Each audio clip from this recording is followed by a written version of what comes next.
महाराष्ट्र के सियासी संकट को लेकर एक और बड़ी खबर आपको बताते हैं। शिवसेना के नेता संजय राउत का बयान आया है। 11 जुलाई तक आराम करें बागी विधायक। 11 जुलाई तक आराम करें, महाराष्ट्र में उनका कोई काम नहीं है। सुप्रीम कोर्ट से 11 जुलाई तक की तो मोहलत मिल गई है और इसी को लेकर एक तंज भी संजय राउत की तरफ से किया गया है बागी विधायकों पर कि 11 जुलाई तक आराम करें। 11 जुलाई तक महाराष्ट्र में उनका कोई काम नहीं है। सुप्रीम कोर्ट में कल एक अर्जी दाखिल की गई थी। कहा गया था कि डिप्टी स्पीकर ने जिस तरीके से कुछ बागी विधायकों को अयोग्य ठहराने का नोटिस दिया है, उस नोटिस को चुनौती दी गई थी। सुप्रीम कोर्ट ने 11 जुलाई तक का वक्त दिया है। उनको 11 जुलाई तक और वहां आराम करने का ये फरमान है। महाराष्ट्र में उनके लिए कुछ काम नहीं है। जरूर 11 तारीख के बाद जो हमारी मांग है उसके ऊपर विचार होगा। उसका मतलब ये नहीं कि लोग आ गए, विधानसभा में आ गए और कुछ कर लिया। आप बहुत ही बारीकी से वो ऑर्डर पढ़ लीजिए। अपने आप में वो बहुत बड़ा एक ऐतिहासिक ऑर्डर है। ठीक है, 11 तारीख, कल परसों ने 11 तारीख तक उनको आराम करना है, तो उनको 11 जुलाई तक और वहां आराम करने का ये फरमान है। महाराष्ट्र में उनके लिए कुछ काम नहीं है। जरूर 11 तारीख के बाद जो हमारी मांग है उसके ऊपर विचार होगा। उसका मतलब ये नहीं कि लोग आ गए, विधानसभा में आ गए और कुछ कर लिया। आप बहुत ही बारीकी से वो ऑर्डर पढ़ लीजिए। अपने आप में वो बहुत बड़ा एक ऐतिहासिक ऑर्डर है। ठीक है, 11 तारीख, कल परसों ने 11 तारीख तक उनको आराम करना है। पश्चिम बंगाल का भी मैंने नाम सुना है और पश्चिम बंगाल के टीएमसी के 15 लोगों का ईडी का नोटिस जा रहा है। मैं अभी पढ़ रहा था। तो ठीक है, ये सरकार कौन बना रहा है? बीजेपी बना रही है या सेंट्रल इन्वेस्टिगेशन एजेंसी बना रही है? उस बारे में बहुत बड़ा प्रश्न चिन्ह खड़ा हो गया है। झारखंड में भी चल रहा है। लेकिन कुछ भी करो, हम डरने वाले लोग नहीं हैं। चाहे मुझे यहाँ से गिरफ्तार करके लेके जाइए। पश्चिम बंगाल का भी मैंने नाम सुना है और पश्चिम बंगाल के टीएमसी के 15 लोगों का ईडी का नोटिस जा रहा है। मैं अभी पढ़ रहा था। तो ठीक है, ये सरकार कौन बना रहा है? बीजेपी बना रही है या सेंट्रल इन्वेस्टिगेशन एजेंसी बना रही है? उस बारे में बहुत बड़ा प्रश्न चिन्ह खड़ा हो गया है। झारखंड में भी चल रहा है। लेकिन कुछ भी करो, हम डरने वाले लोग नहीं हैं। चाहे मुझे यहाँ से गिरफ्तार करके लेके जाइए।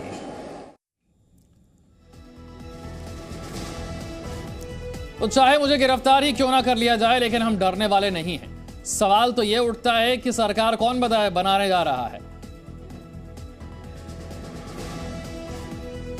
विशाल पांडे और जानकारी के साथ हमारे साथ। विशाल, हर रोज हम देखते हैं संजय राउत एक प्रेस कॉन्फ्रेंस करते हैं, बीजेपी पर निशाना साधते हैं, बागी विधायकों पर निशाना साधते हैं। अब कह रहे हैं कि 11 जुलाई तक और आराम कर सकते हैं बागी विधायक, उनका कोई काम नहीं है। ईडी का खेल तो चल ही रहा है। मुझ पर कार्रवाई हो रही है, पश्चिम बंगाल में टीएमसी वालों पर हो रही है, झारखंड में भी हो रही है। सवाल यह है कि सरकार कौन बनाने जा रहा है? क्या बीजेपी सरकार बना रही है? जांच एजेंसी सरकार बनाएगी? देखिए, बिल्कुल विशाल, यहाँ पर इस वक्त शिवसेना एक तरफ जहाँ पीड़ित भी दिखना चाहती है, तो वहीं दूसरी तरफ अपना कॉन्फिडेंस दिखाने की भी कोशिश लगातार करती रहती है। और यही कारण है कि संजय राउत रोज सुबह आकर कुछ ना कुछ नया बयान ज़रूर देते हैं। और इसके अलावा अगर आप देखिए, क्योंकि 11 जुलाई तक का समय जो मिला है सुप्रीम कोर्ट से, वो विधायकों को नोटिस का जवाब की जो समय सीमा थी उसको बढ़ाने को लेकर आगे किया गया है, ना कि किसी और कार्यवाही को सुप्रीम कोर्ट ने रोका है। तो इसलिए ये नहीं कहा जा सकता है कि 11 जुलाई तक हर कोई अब राजनीतिक तौर पर आराम करेगा। अब देखना यह होगा कि आज से क्या नया राजनीतिक खेल महाराष्ट्र में दिखाई पड़ता है।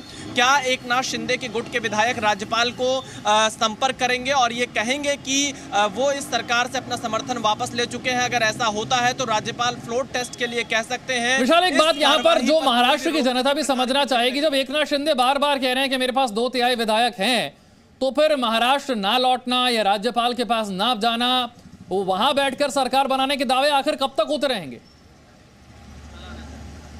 देखिए, इसके जो कानूनी पहलू है उसकी वजह से एकनाथ शिंदे अभी तक गुवाहाटी में रुके हुए हैं, मुंबई नहीं पहुंच रहे हैं, क्योंकि अभी तक जो डिप्टी स्पीकर हैं उनके पास जो प्रस्ताव भेजा गया था एकनाथ शिंदे की तरफ से, उस प्रस्ताव पर कोई फैसला नहीं लिया गया। उस प्रस्ताव में यह लिखा गया था कि असली शिवसेना वो है और उनके साथ 2/3 विधायकों का समर्थन है, जिस पर डिप्टी स्पीकर ने कोई फैसला नहीं लिया। और अगर वो मुंबई पहुंचते तो शायद यहां पर जिस तरह से उन्हें धमकियां मिल रही थी या फिर जिस तरह से डराने की कोशिश की जा रही थी, कहीं ना कहीं उनके जो समर्थन वाले विधायक हैं उनको थोड़ा डर जरूर लग रहा था। और डर इस बात का भी था कि उनकी विधायिका की जो सदस्यता है वो ना चली जाए। तो कानूनी तौर पर जो सलाह है वो लगातार एकनाथ शिंदे ग्रुप के विधायक ले रहे थे और फिलहाल 11 जुलाई तक उनके उस नोटिस पर भी सुप्रीम कोर्ट की तरफ से समय सीमा को बढ़ा दिया गया है, जो जिनका जवाब उन्हें कल देना था। और इसीलिए संजय राउत जो हैं वो ये कह रहे हैं कि 11 जुलाई तक और आराम कर सकते हैं ये बागी विधायक, अभी उनका महाराष्ट्र में कोई काम नहीं है। लेकिन शिवांगी, इस बीच नेता विपक्ष प्रवीण दरेकर ने राज्यपाल से यह कह दिया है कि इतने फैसले, इस तेजी के साथ फैसले सरकार कैसे ले रही है 21 जून के बाद से, जब से राजनीतिक संकट शुरू हुआ है। सरकार तो अल्पमत में है। बिल्कुल विशाल, ये बड़ा सवाल है और देखिए ये सवाल ना सिर्फ प्रवीण दरेकर पूछ रहे हैं बल्कि जो बागी विधायक गुवाहाटी में बैठे हैं उन्होंने भी ये आरोप लगाया था कि लगातार मौजूदा सरकार बड़े फैसले ले रही है और फाइलें साइन की जा रही है। आपको बता दें कि 21, 22, 23 और 24 जून को जिन जिन फाइलों पर साइन किया गया है, जिन जिन जीआरओ को निकाला गया है, उनकी जानकारी मांगी गई है राज्यपाल की ओर से। और ये देखना होगा कि महाविकास आघाड़ी की सरकार और मुख्यमंत्री इसके बदले क्या जवाब देते हैं। देखिए संख्या आपको देख लीजिए, जो जीआर है, जो सरकारी संकल्प है, उसकी संख्या आप देख लीजिए कि 200 ही थे, लेकिन अचानक से सोमवार के बाद इनकी संख्या बढ़कर 369 हो जाती है। तो ऐसे में सवाल ये उठता है कि जब यहाँ पर मौजूदा मंत्री हैं ही नहीं, सरकार अल्पमत में है, तो ये फैसले कैसे लिए जा रहे हैं। और सबसे बड़ी बात, ये कौन से जीआर हैं जिन पर मुख्यमंत्री साइन कर रहे हैं, बड़ा सवाल है जिसका जवाब देना होगा मुख्यमंत्री सहित महाविकास आघाड़ी। बिल्कुल, उद्धव ठाकरे को यह जवाब देना होगा कि फैसले कैसे लिए जा रहे हैं। और इस बीच उद्धव सरकार के एक मंत्री की तरफ से खुली धमकी भी दी गई है। मंत्री सुभाष देसाई ने मंच से धमकी दी है कि बागी विधायक एयरपोर्ट से बाहर नहीं निकल पाएंगे, आधे विधायक तो सेना भवन चले जाएंगे। बागी विधायकों को सुभाष देसाई की यह खुली धमकी सुनिए। बीच बीच में कोई अपघात होते हैं, कोई बातें बिगड़ती है। अभी ऐसे एक प्रयास हुआ है, शिवसेना भवन में एक डाका हुआ।